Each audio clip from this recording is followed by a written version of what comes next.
Welcome to Primal Armor, a podcast centered on helping each and every listener strive for a healthier tomorrow. I'm your host, Jeff Kimple, and I'll be covering every aspect within the field of health, helping you build that strong foundation for improving your physical health, mental health, emotional health, spiritual health, and more. It's time to take your personal wellness into your own hands, and Primal Armor is going to help you reach those goals. I just want to thank you for taking the time today to tune in and listen to today's topic. Enjoy.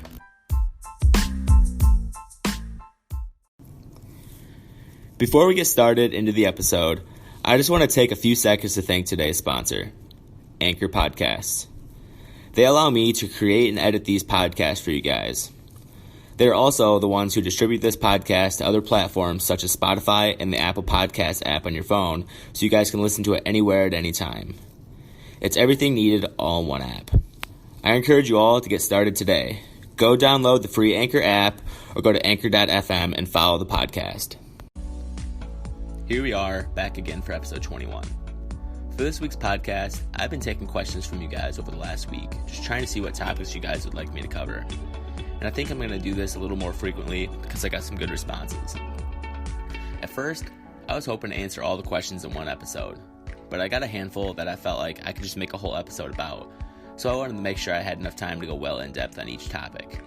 For this week, I got asked my opinion on diet beverages, such as Coke Zero, Diet Dr. Pepper, and other examples like that. First, I just want to kind of distinguish why soft drinks in general are bad for you.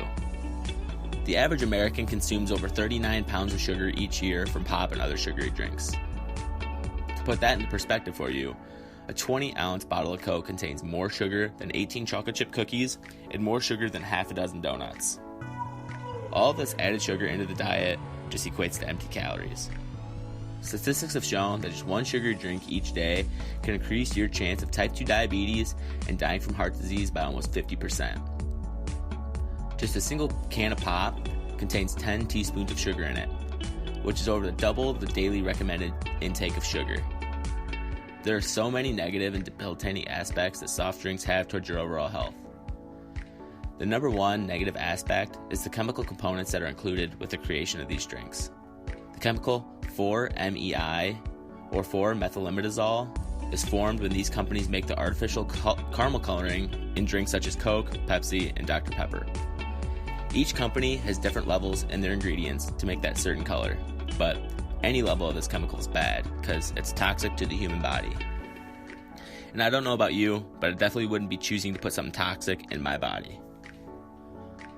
Research has also shown tons of other effects consuming these drinks can have, such as increased risk of stroke, raised cholesterol, lower fertility, leading to diabetes, can cause weight gain, increase blood pressure, erode tooth enamel, make you appear to age faster, damage your kidneys, add stress onto your pancreas, affect cognitive function, cause mental decline, weaken bones, and it's even been linked to increased hunger.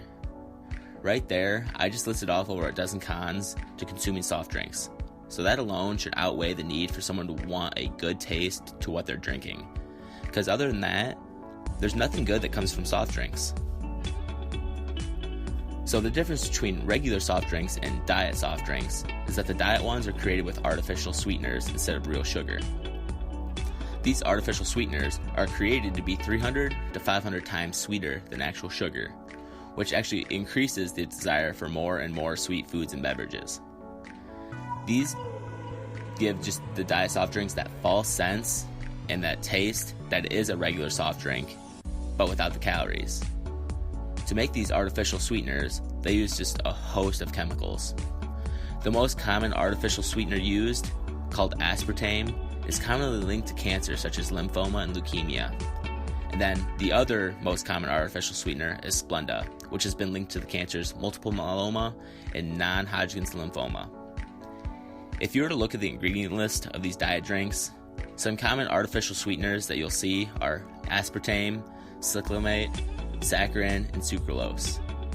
And then there are others, but these are the most commonly used ones that you'll probably see and the ones that you should stay away from and try to avoid. The main argument for these diet drinks are that they have no calories, so they won't cause you to gain weight. Well, the body's way more complex than that. Your body has these taste receptors that activate certain things within your body once they're stimulated, which is why some people crave and desire certain things, such as sweet or salty foods, just depending on whatever kind of mood they're in. These artificial sweeteners are 300 to 500 times sweeter than real sugar, so when they interact with these sweet taste receptors in your body, they cause increased hormone response within the brain that is even more substantial than regular soda. This hormone response sends your body down just a cascade of chemical reactions, but ultimately stimulates the hunger hormones within your body, especially because you're not satisfying that 300 to 500 times response with any sort of caloric or just nutritional value. So it actually just stimulates your hunger and makes you want to eat even more. This is because those receptors are stimulated but never satisfied, so they keep you always wanting more. So the whole purpose you're trying to accomplish by drinking these diet soft drinks to try to eliminate calories is actually causing your body to do the exact opposite. You'd be better off just to drink regular soda in moderation to satisfy the sweet taste receptors in your body with 300 to 500 times less of the effect, and just take those calories rather than to keep your body always craving more and more, which in the long run will likely add up to more calories than just drinking that regular soda. All of these drinks are just loaded with certain acids as well, such as citric, malic, and phosphoric acid.